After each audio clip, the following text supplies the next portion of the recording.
Another application for derivatives is to describe motion.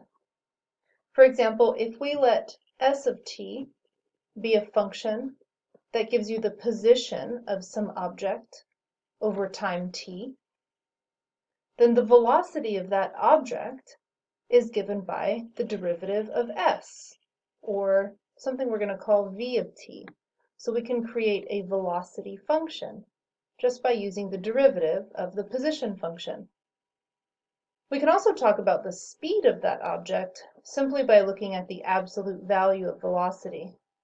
Now, velocity and speed, they're often confused for one another, but velocity is allowed to be negative. Velocity can have direction. Speed, however, we don't describe speed using negative numbers ever, which is why we use the absolute value for speed. And then lastly, we can talk about acceleration of an object by taking the derivative of velocity, which is really the second derivative of position, and we like to use the convention a of t to describe acceleration.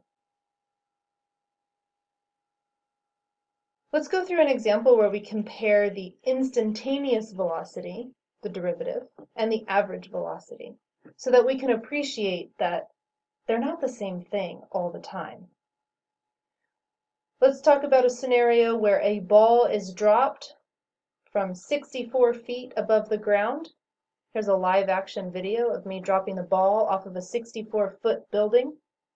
You can see the ball is falling straight down. That's because of gravity. And then beside that, I have a graph that's representing the ball's height over time. Now, it's really easy to get confused looking at this function. You might think that literally the ball is moving along that curve, but that's not what's happening. As the ball is falling, we can see that the height is decreasing as time goes on. So on this horizontal axis, this is actually time. This is not position. And then we can see that as the ball is moving downwards over time, that we can use the slope of this green line, green curve, to represent the instantaneous change for our function. Part A of this problem asks us to find the instantaneous velocity of the ball when it hits the ground. Now, if the ball's on the ground, then it has to have a height of 0. To figure out exactly when or what time that ball will hit the ground, all we need to do is replace the s of t with 0 here and solve. This will tell us at exactly what seconds the ball will hit the ground. Now, that is a quadratic equation, which means there will be two solutions.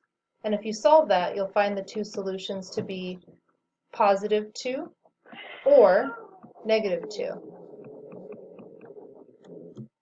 Because in real life we don't talk about time going backwards, we won't use the solution t equals negative 2, although it's mathematically a solution to this equation.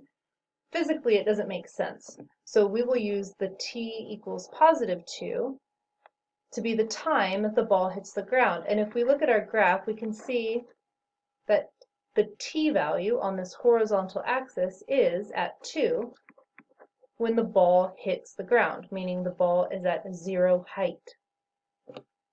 We want to know the instantaneous velocity at that time, t equals 2. So all we need to do is take the derivative of the s function. To do that, I need to take the derivative of negative 16t squared.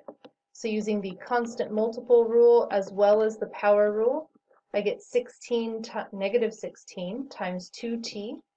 Then I take the derivative of the 64. That's a constant, so that derivative is 0. And then we clean that up a little bit to see that our derivative is equal to negative 32 times t.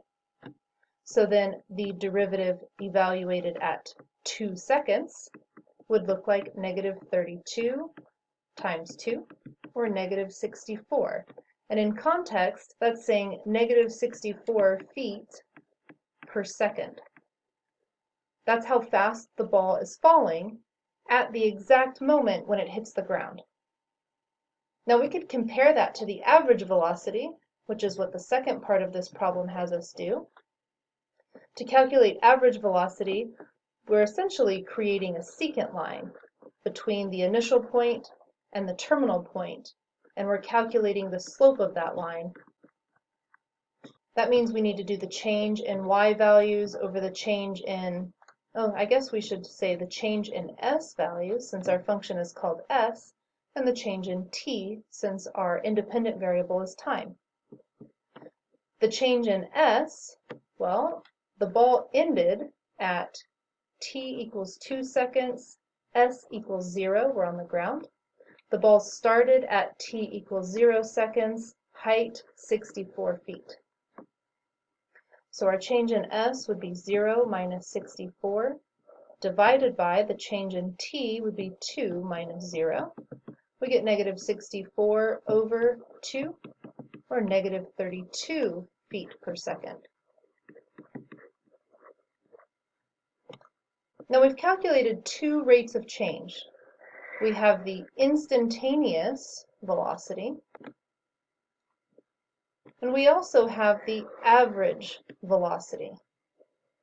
These two things are describing the exact same ball in the exact same scenario, but they're describing different things. And we can see that the instantaneous velocity and the average velocity here are not even close to each other.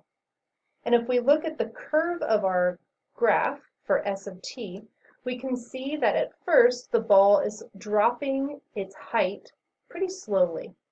And then after about 40 seconds or so, sorry, not 40 seconds, after about 1 second, the ball starts falling much faster. So we can see that the tangent line is changing.